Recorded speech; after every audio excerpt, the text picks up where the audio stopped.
तो राजकुमारी कुंती अपनी उस नौकरानी माता से कहती है कि माता, तो गांव के किसी कमार के यहां से एक काठ का बक्सा मुझे बना करके ला दो। नौकरानी माता कहती है कुंती से कि हे बेटा, तुम्हारे पिताजी के घर में पेटी, बक्सा, संदूक, तिजोरी, पिटारी, मौनी, पोती का कमी है, कहो तो तुम्हारे पिताजी के घर से एक बक्सा ला दूं। कहा कि नहीं माता, 8वां महीना है, बच्चा गर्भ में, अब 9वां महीना चढ़ने वाला है। सज्जनों, कहा कि माता एक काठ का बक्सा बना करके ला दो, लेकिन याद रखो मां, वो काठ के बक्सा के ऊपर कब्जा नहीं होगा, केवल एक काठ का बक्सा, ढक्कन नहीं, दोनों तरफ कड़ी लगवा देना। कहा कि क्या करोगे इस काठ के बक्सा को? कहा कि माँ मैं जो कह रही हूं करो माँ, विधाता ने मुझे कौन सा दुर्दिन दिखा रहा है।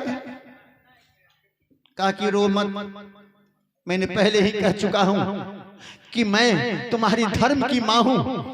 तुम अपने माँ पर भरोसा नहीं करके हम पर भरोसा की है, तो मैं तुम्हारे साथ सदा तुम्हारे उपकार के लिए सदैव तैयार रहूंगी। एक कमार के यहां से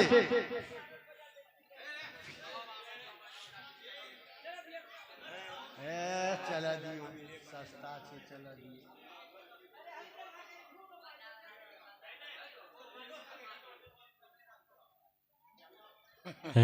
खूब आवाज।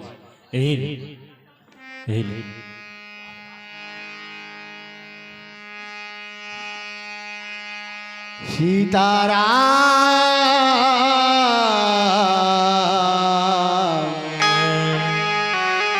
राधे श्याम।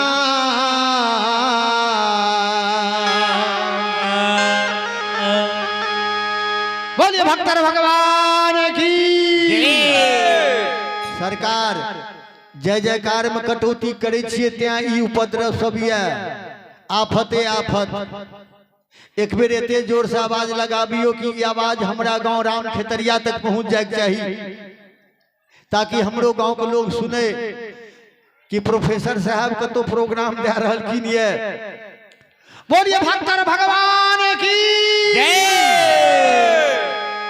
विश्वास करियो ई राम खेतरिया के कहे तो भगवान के धाम तक पहुंच गलखिन है आवाज, और भगवानों को पता चल गलन है कि जयकारा के जय घोष भ रही है। बोलिए भक्तर भगवान की जय। सज्जनों, काठ का बक्सा ला करके रख देती है। सज्जनों, समय आया 9 महीना के अंतिम दिन, अब मात्र 24 घंटा बचा हुआ है। 24 का बच्चा के जन्म से 24 घंटा पहले राजकुमारी कुंती के गर्भ में प्रसव दर्द अर्थात प्रसव वेदना आरंभ हो जाता है। जैसे हमारे घर की बहू बेटी जब बच्चा को जन्म देती है, उससे पहले प्रसव दर्द आरंभ हो जाता है। सज्जनों, रात्रि के समय में राजकुमारी कुंती को पुत्र जन्म की समय आया। वही नौकरानी माता बेचारी उस कुमारी कन्या कुंती को पकड़ धकर करके किसी तरह से प्रसव करवाती है, और ज्यों ही कुंती के गर्भ से एक सुंदर दिव्य बालक जन्म लेकर बाहर निकलता है, तो एक ही बार तो वो बच्चा आवाज लगाता है, चिहों कहा। एक तरफ वो बच्ची कुंती दर्द के मारे छटपटा रही है, दांत पर दांत दबाए हुए दर्द को देह में निजा रही है, पिरा रही है, और दूसरे तरफ ध्यान है कि अगर बच्चा कहीं रो दिया और बच्चा के रोने की आवाज रात का समय है, अगर बच्चा के रोने की आवाज इस शीश महल में गूंज गया तो लोग दौड़ करके आएगा, और जब यहाँ आकर के सारे लोग हमारा ये तमाशा देखेगा तो लोगों की आंख फटी की फटी रह जाएगी, और लोग यही कहेंगे कि देखो राजा कुंत भोज की इकलौती बेटी राजकुमारी कुंती को बिना ब्याहे अर्थात कुमार में ही एक बच्चा जन्म दे दिया है। सज्जनों, जो ही बच्चा रोना चाहा, राजकुमारी कुंती बच्चा के मुंह पर हथेली से उसके मुंह को बंद कर देती है और मन ही मन कहती है कि पुत्र रो मत बेटा, मैं कुमारी माता हूं। दुनिया नहीं जानती है कि राजा कुंत भोज के कुमारी बेटी कुंती को बच्चा भी हुआ है।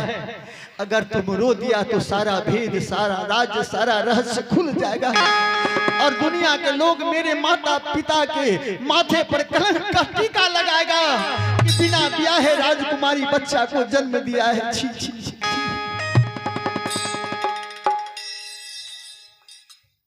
पुत्र मत रो बेटा, मत रो बेटा। सज्जनों, पुत्र के मुंह पर हथेली और एक हाथ से इशारा करती है अपने नौकरानी माता को। नौकरानी माता इसको संभाल करके बैठाती है।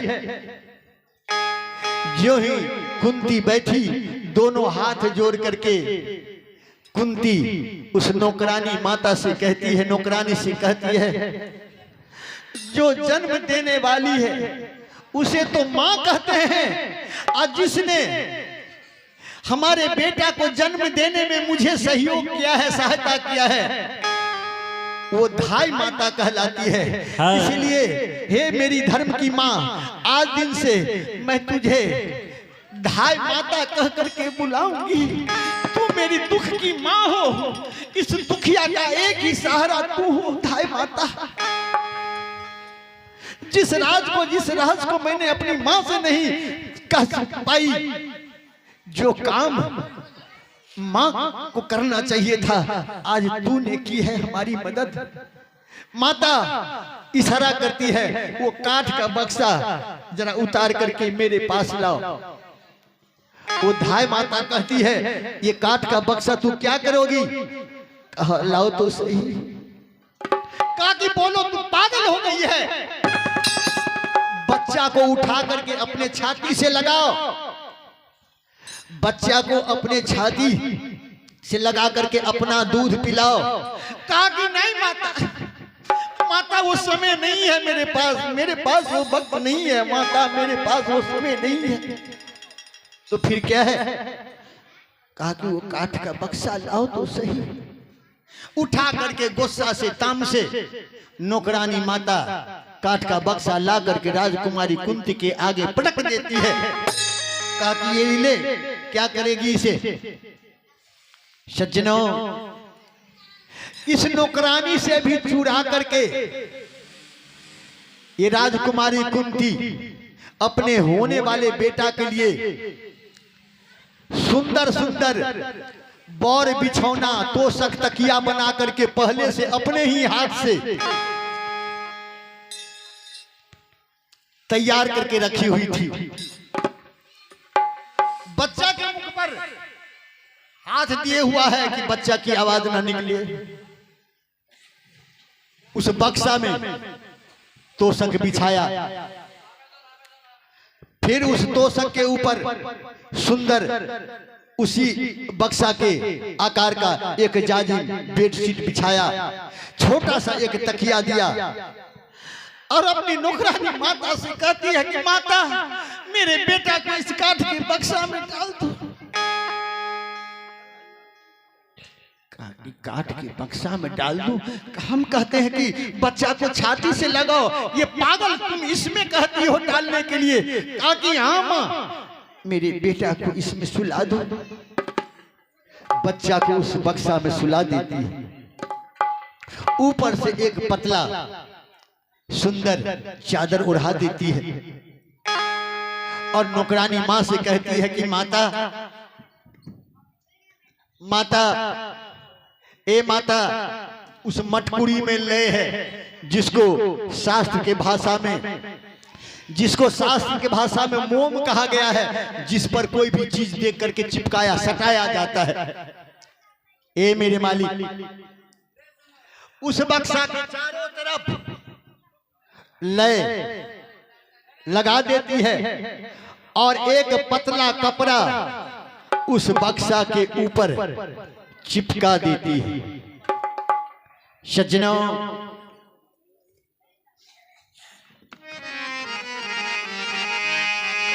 श्री राम जय राम जय जय राम, श्री राम जय राम जय जय राम, जय राम जय जय राम, श्री राम जय राम जय जय राम। राधे श्याम बोलो राधे श्याम, राधे श्याम बोलो राधे श्याम, राधे श्याम बोलो राधे श्याम। राधे श्याम बोलो राधे श्याम। सज्जनों, वो पतला कपड़ा काट के उस बक्सा के ऊपर चिपका दी और हाथ जोड़ करके उस नौकरानी माता से कहती है, धाय माता इस काठ के बक्सा को अपने माथा पर उठाओ और मैं जहां जा रही हूं इस बक्सा को मेरे पीछे पीछे लिए आओ। अब नौकरानी के समझ में यह बात नहीं आ रही है कि आखिर यह करना और कहना क्या चाह रही है। कहा कि ये काठ का बक्सा मैं सर पे उठाऊं और इसे कहां ले जाऊं। कहा कि माता ये काठ के बक्सा तुम अपने सर पे उठाओ और चलो, मैं जमुना नदी की ओर जा रहा हूं। कहा कि वहां क्या करोगे। कहा कि माता, इस कलंक के मोटरी को चलो जमुना नदी में फेंक आते हैं, ताकि लोग जान न पाए कि राजा कुंत भोज की इकलौती बेटी कुमारी कन्या कुंती को बिना ब्याहे बच्चा भी हुआ था। तो इस कलंक के मोटरी को पानी में फेंक देते हैं।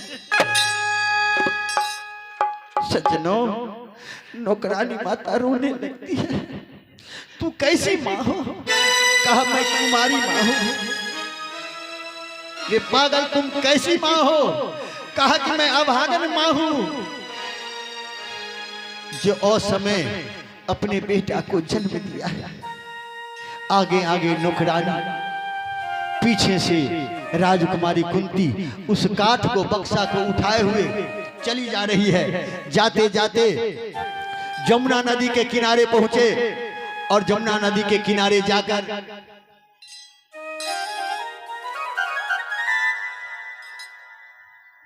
उस काठ के बक्सा को तेज धारा जमुना नदी के उस पानी के ऊपर रखा। पानी के ऊपर वो काठ का बक्सा जो है डेंगी नाव की तरह डोल रहा है।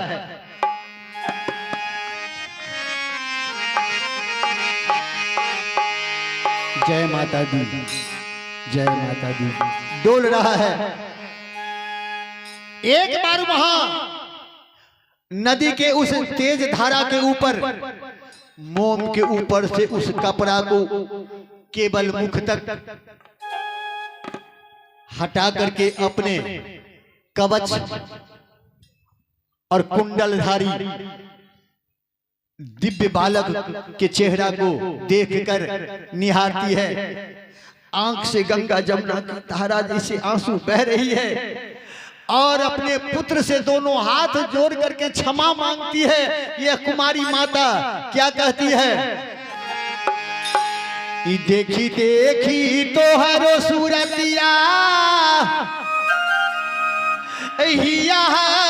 रावई हो यहो, कौन रे जन्म के विधाता, बदला चुकावई हो यहो, कौन रे जन्म के विधाता।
कैसे हम पियाई भी।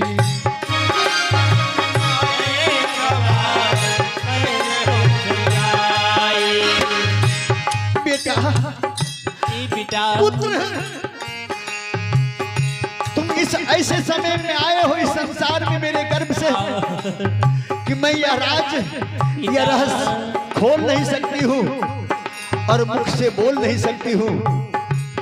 दुनिया के लोगों के नजर से मैं तब तक बचना चाहूंगी जब तक मैं इस राज को छुपाए रखूं। भगनी तो के कहाँ छुपाई, छातियाँ लगाई दूधवा कैसे हम पियाई।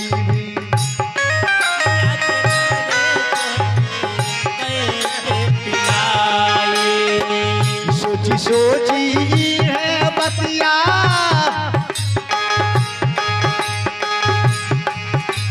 सोची सोची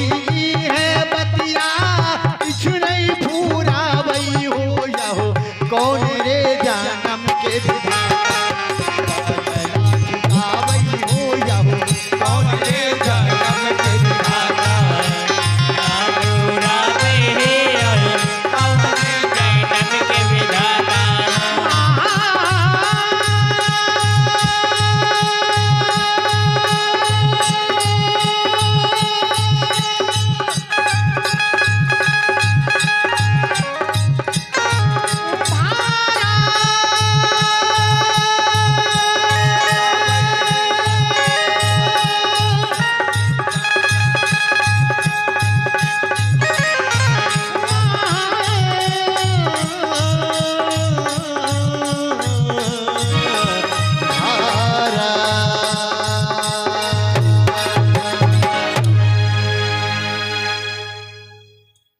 बेटा,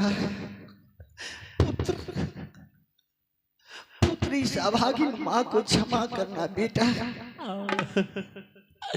सज्जनों, माता हाथ जोड़े हुआ है और उस दूध मुहा बच्चा को जिसने अपने स्तन उसके मुख में भी नहीं सटाया, कैसी माँ?